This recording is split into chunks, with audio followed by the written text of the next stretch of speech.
Good morning, everyone. My name is Brian Adams. My Dharma name is Juan Seong Dok.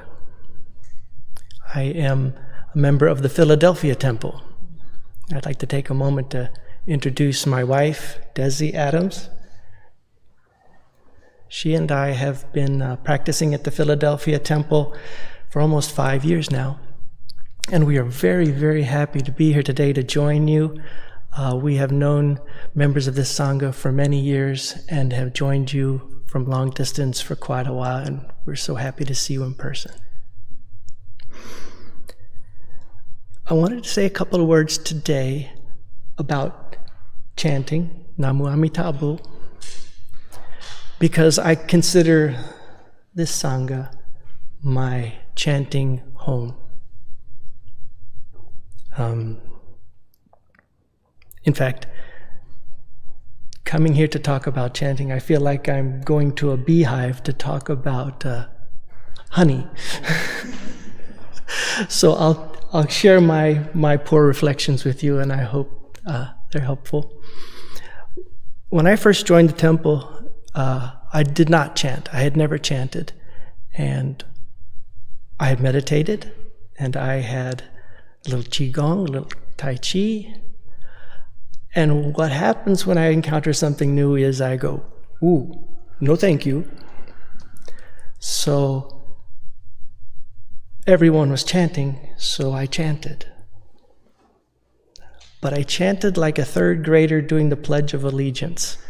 I pledge allegiance to the flag of the United States. I did not have any heart. I did not have any soul. I was doing it because I was supposed to do it. I didn't understand the idea that there was a purpose of forming one-pointed mind. If I had one-pointed mind, it was, how long is this going to take? Are we finished?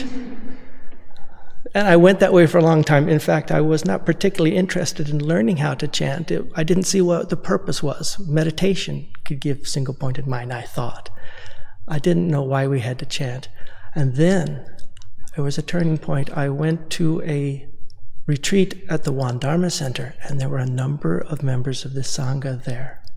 And the first night of that retreat, they led the chanting program. And it was the most beautiful thing I'd ever seen. There was an energy and a purpose and a sincerity that I was caught up in that. And I chanted with my whole heart for the first time. So my first real experience of one-pointed mind in chanting was the sincerity of chanting wholehearted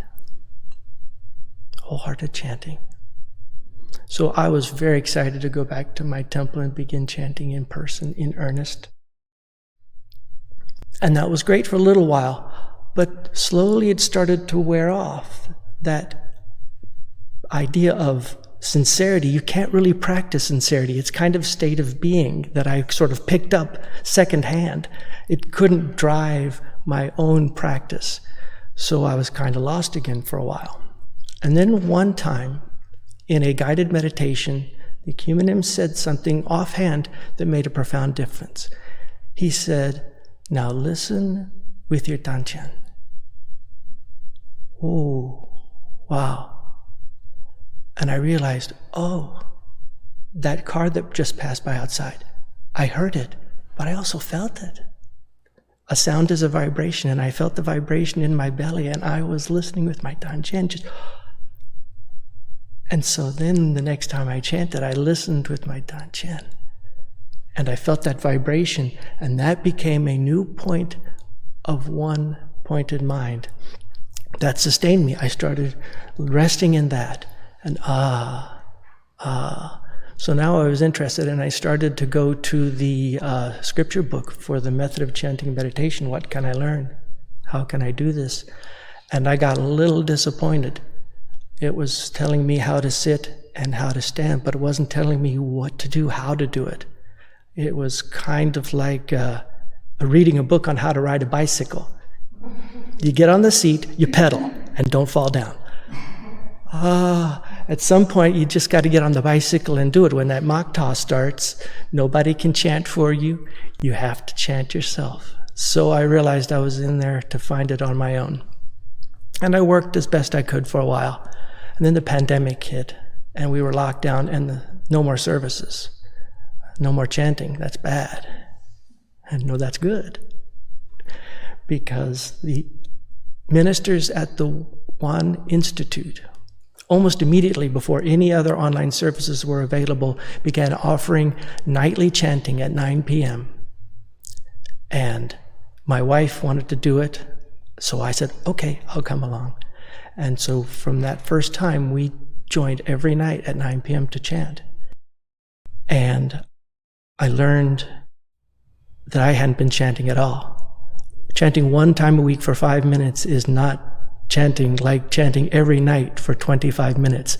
That was chanting boot camp.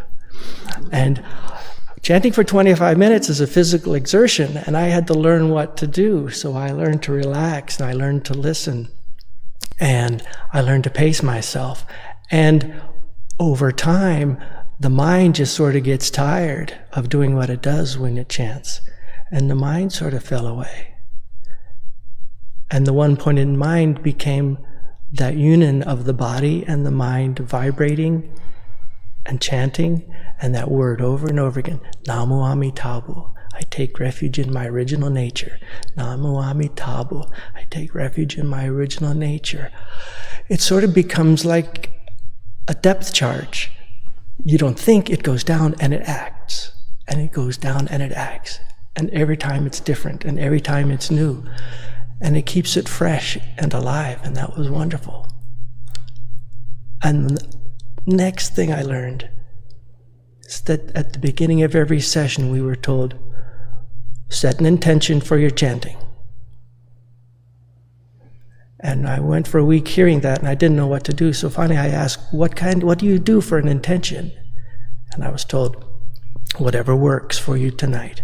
You can dedicate the merit of your chanting to something. If you need something special in your own practice, you dedicate your mind to that.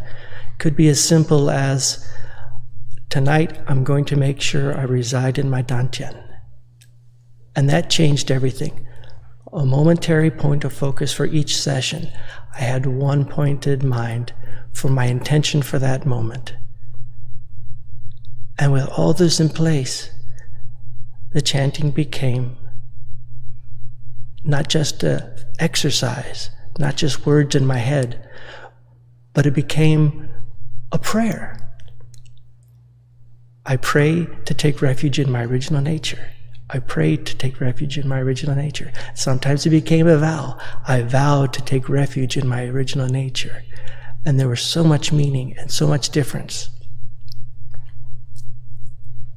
So I learned that instead of seeking what is one-pointed mind, just chant, and one-pointed mind will come to you in some way.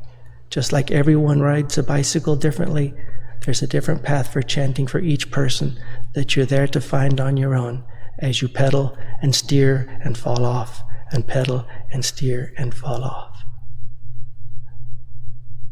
So my advice would be, chant as often as you can for as long as you can, and see what happens. Thank you.